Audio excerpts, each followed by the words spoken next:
Hello everybody, I am Not Your Average Joe, as you can see, right here. There it is. Hope you're all having a good day. This is a video that I've been meaning to do for some time now. I told some of my people, some of my readers, that I would answer some of the questions that they had in regards to some of my plans for the future, in regards to writing, and just some other fun things in general. So I compiled a list of some of the questions that I received. Some of them were recurring, so I obviously deleted the repeats. But yeah, here we go. Let's see. So questions for Not Your Average Joe. The first of which is being, what inspired you to make Mataras as he is?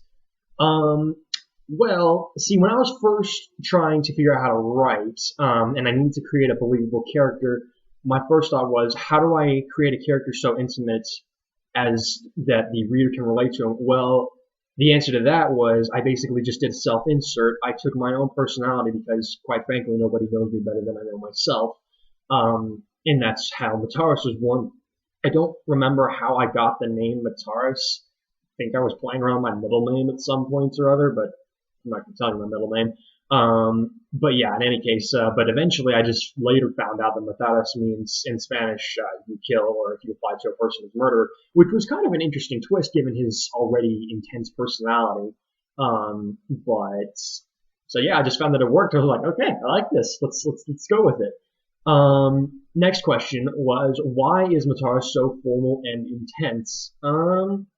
Well, the answer to that is that, especially in combat situations, you'll notice more so that Mataras gets more formal and intense. It's his mindset. That's how I tend to be. I have been in several fights myself, and that's what ends up happening. I'll take in a very much more serious attitude, and I find that older grammar tends to make people wonder, what is this guy getting at? And the more confusion you can add to a person's mind when you're about to fight them, the better. But I hope that answers the question. The next question was, how did you come up with the names Mataras and Lightrosh? As I said earlier, I don't really remember how I came up with Mataras, but Lightrosh, actually, my brother came up with that. If you've read my book, Dragon Roar, Part 1 of the Omega Chronicles, you'll know him as Othniel, and on fanfiction.net he's called Josh Poser. He's the one that came up with the name Lightrosh. I don't remember exactly in what context he did, but he came up with the name at some point, and it always stuck with me. And then a few years later, I was writing my book, and I was like, I like that name. I think I'll use it for my dragon. I got his permission for it because I didn't want to have to deal with any shenanigans later in life. But whatever. Yeah, that's where the name Lightrosh comes from. I didn't come up with it. My brother Othniel did that. Let's see. So next question is, how long have you wanted to write a book or fan fiction about Mataras? Well, see, I started writing the book first. I spent the past 7 years working on my book series, the Omega Chronicles, Part 1, Dragon Roar, as I said earlier. I was about 12 when I started, and I was, at the time, reading The Inheritance Cycle by Christopher Paolini. Beautiful book series. It's one of my favorites.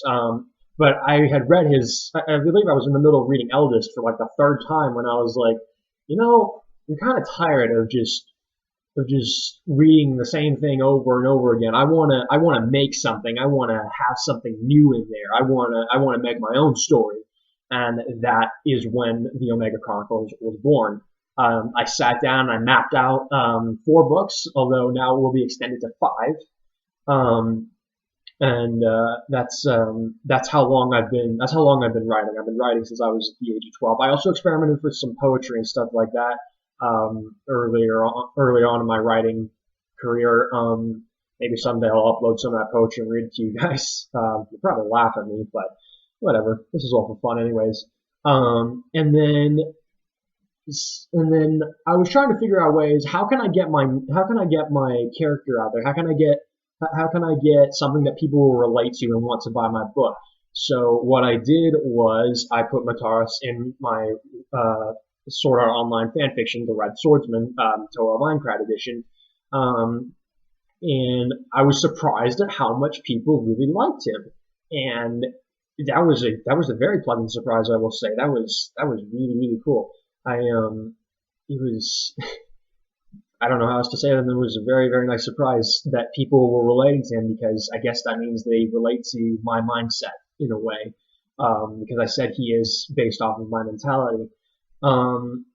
He yeah, it's just it's really gratifying to hear that people enjoy the work that you've put so much effort into. So for those of you that have read my fan fictions and have bought my book, I really, really want to take a second to thank you guys. You guys are so cool. I've had a lot of you guys message me, and it's really awesome to hear from you guys. Um, but so, anyways, on to the next question was, what inspired you to create Mataris' background? Well, let's see. I can't really talk too much about that because, let's see. If you're referring to the Red Swordsman background, I will say that I find the orphan character very compelling, but I also thought that if we added in the death of a close sibling to it, it would make his character a little bit more tragic instead of just having the parents die on him. So, and I guess it works because people really seem to like him and how he handles things. It obviously messed him up a bit, but he gets things done. At least you can say that about him. Um, I don't really know if I can identify a single source of inspiration for his background. It came from a lot of different places in my subconscious. I guess I really don't know how else to put it. But yeah, so that's Mataris. I think that's all the questions about Mataris. So I guess we'll move on to questions about animes and stuff. The first being, what is Sword Art Online to you? What is Sword Art Online to me? Sword Art Online to me is a really good story. I mean, a lot of people have a hating on the Gary Stu character of Kirito, but I like him. I think he's a good guy. Honestly, if we had a few more guys like him in our world, the world would be a little bit of a nicer place. Despite his obliviousness, yes, he really needs to tell the other girls to back off. He needs to take a hint for that. But you know what? All that aside, he works pretty hard and he fights as hard as he can to protect those loves, and those are traits that I admire. The story itself is very compelling. It there were a lot of unexpected twists and turns in it that honestly I really can say that I didn't see it coming, especially in regards to Akihiko Kaiba and all that. I'm easy to dupe, I guess, but I didn't see it and I found it to be I like getting surprised by things like that. So to me, SAO is a very good story. Next question I really like is, would you dive into SAO? Now, I want to know if this person meant if there was no death penalty or if there was. And I'll say if there was a death penalty, I'd dive in anyways. Yes, because just living as a swordsman would be so cool. I mean, I've taken martial arts for most of my life. I really like getting into a good combat when there's no hard feelings and stuff. But if I was able to put those skills to the test and just earn your right to live, I guess it's kind of I guess it's a romanticized idea, but honestly, I would go for it. Um, yeah. Um, Next question is, who would you take in if you could only take one person? Um, let's see. I'm assuming that this question means from real life. And some people that have messaged me quite a bit probably are expecting me to say my girlfriend, who I've been with for a long time, but I'm going to say no, I wouldn't bring her in because I do not want to put her through the risks of such a death game. I mean, as a man, it'd be my number one priority to see that she's safe. No, I wouldn't take her in with me. However, I would bring in Othniel. That's how I'm referring to my brother through these videos. My brother Othniel, he's a combat expert. I've never seen him lose a fight to anybody. He's scary good. We spar from time to time with mock swords and stuff, and he's scary good. He'd be the one that I'd take in with me. Yeah. Let's see. Next question is, if one person from SAO could be real, who would you pick? Kirito, because well, no wait, that's a tie because Kirito or Klein. Klein's always fun to have around. He'd be fun to have a laugh with, but if you need somebody that's dependable with you and stuff, you need Kirito with you because he's too good for his own good. You can call him a Gary Stu or whatever, but I like him, as I said earlier. I think he's a cool guy. Let's see. This one really had me laughing when I first read it. If you had to pick a mythological creature to be besides a dragon, what would it be? And of course, my first instinct was a dragon, but then they sent the second part besides a dragon. What am I going to be now? And after some consideration, it's really a toss-up because I don't know. There's so many cool things out there, but I'm gonna either say a chimera because those things are they're well, three heads are better than one. What was the other one? Dang it, I had it. Shoot, I'm an idiot. Okay, we're just gonna have to go with chimera because my brain's totally on a blank right now. I'm very sorry. I just got off work recently. I'm tired. I didn't sleep well last night, so this video might be kind of lame now that I think about it. But oh wait, I remember what the other one was. It was a phoenix. Phoenix. Yes. If I can't breathe fire as a giant lizard, I'll breathe fire as a giant bird. ah. In any case, next question. If you had to pick an anime to be in for the rest of your life, what would it be? Not Sword Art Online, believe it or not. I love the story, as I said. I think the whole full dive thing is great. I think the characters are very compelling. But if I had to pick one, I would honestly pick Fairy Tail because magic is cool. Magic in that world is extremely diverse, so you can pretty much learn anything you need to. If I couldn't find a dragon to teach me Dragon Slayer magic, I'd been playing Lacrosse and learn it that way because dragons are the coolest things to have ever walked the face of this planet. I do believe that dragons existed at one point. Disagree with me or not, I don't care. Actually, I do care. If you will have an argument about it, just send me something and I will argue with you gladly. Gladly. I'm acting weird today. I don't know what's wrong with me. You're the guy that you look to for writing is extremely strange. Just full disclosure, I think I'll let you guys know that from now on. I'm a very, very weird person. I'm not a loopy up here, but that's what makes life fun. Yeah, I do believe the dragons once existed on this earth. Now, if you have any questions about that, go ahead and message me or leave a comment in the comment section. I almost said descriptions again. I messed that up last video, but I'm not going to do it again. Leave a comment in the comment section if you wanna know about that. So yeah, Fairy Tail. That's the one that I would pick. Next question kind of threw me. The question was, are you married? And I'm like, do I look old enough to be married? But then I realized that some people in the last video had seen that I'm wearing a ring on my ring finger.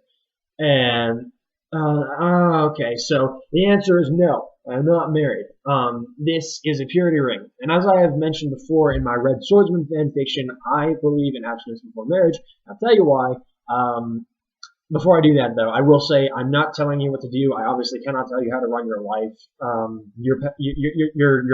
You can do whatever you want with your life.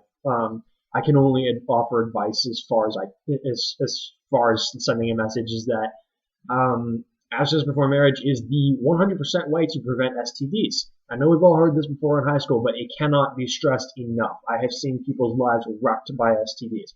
I've also seen their lives changed by unexpected pregnancies. Either if they decide to keep the baby, I am very proud of those people because they shouldered the responsibility and they did the right thing in deciding to keep the human life that they created. And then there's people that have aborted the child, and I'm extremely disappointed with those people. I'm very angry at them. I usually express my disappointment and my anger at them. And sometimes I continue to talk to them, but I did have a friend I had a friend in high school who committed suicide after having an abortion, and it's a horrible, horrible thing. And the best way to avoid that situation is by abstinence. It's the logical thing to do. I mean, what's the point in engaging in sexual activities before you get married?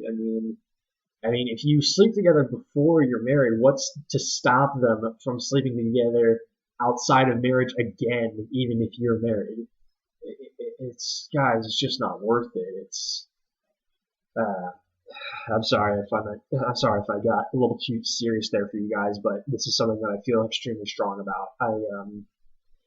like I said, I've seen it wreck lives, and it's just no good. Wait is my advice. Like I said earlier, I obviously can't make you do anything. All I can do is ask that you guys come on, use some common sense. All right, just yeah. I'm sorry, guys. Well, in any case, it's yeah, abstinence, guys. It's really the smartest thing you can do in terms of your sex life. But okay. Last question is, what are your plans for fan fiction and your book series in the future? As I mentioned earlier, I do plan on doing a total of 5 books for the Omega Chronicles. I may continue to write after that. It depends on how well the series does itself. As for fan fiction, that's something that I'll probably keep doing the rest of my life as long as I'm on the earth. I love writing. I love hearing from my readers. It's really helped my writing come a long way. I can look back and see on some of the things that I wrote a few years ago and to what I can write now. And even in the span of a few months that I've been writing on fan fiction, it's really helped my writing a lot. So for those of you guys that leave comments and stuff and reviews and message me about what you think could have been better or what you like, I really, really appreciate that. You guys are so cool for doing that. And yeah, so no need to worry. I'll keep writing for you guys as long as I'm around. Specifically, I think what this person was wanting to know about was what was the Red Swordsman, because they're really liking the story. Well, the Red Swordsman, you guys might be interested to hear, will be redone twice. All right, I have mentioned doing another story called the Red Slayer. I'm changing the name to the Slayer of Aincrad. Once I'm finished with the Red Swordsman Toe of Aincrad edition, I'm going to release the Red Swordsman Slayer of Aincrad edition. And as you've probably guessed by now, it's a fairy tale crossover. It'll be kind of like the Toe of Aincrad in the sense that instead of diving into Alpine Online, they'll be diving into a different VR MMO.